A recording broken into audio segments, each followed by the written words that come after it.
Hello again mga ka-home buddies. Good morning sa inyo.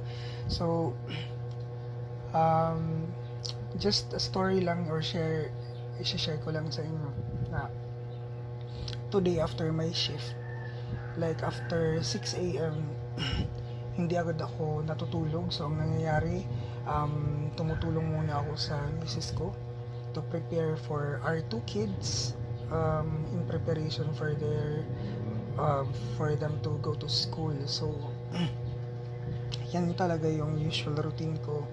And then like after like 6:30 or 7, mga ganyan, dyan pa ako natulog. So 6:30 or 7, let's say 7, no, 8, 9, 10, 11, 12, mga more or less automatic talaga. By 12 nagigising na ako. Then after that, 12 to 1, banding sa isa kong anak, which is 1 year old.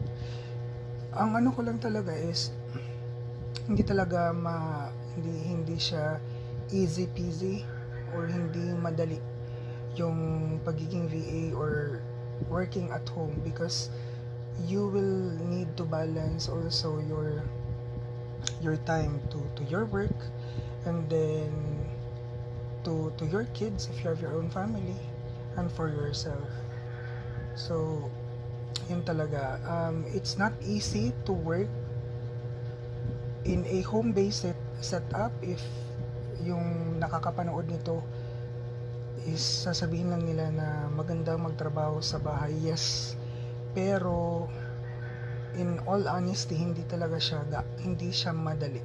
Literal, hindi siya madali kasi you have to perform really well sa trabaho mo, since you are providing service to them, and likewise kailangan mo rin alagahan yung pamilya mo at saka yung sarili mo.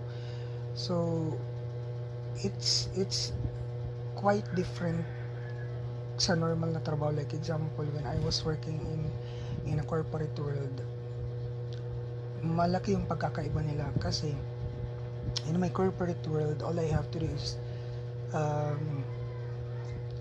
parang para sa akin madali lang yung trabaho dun.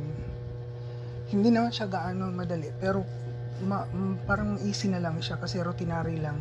Ito kasi sa VA, there are tasks na hindi routinary. So ang iba diyan na mga virtual assistant, they have to do a research first before they accomplish the task that were given to them. So yan talaga ang hirap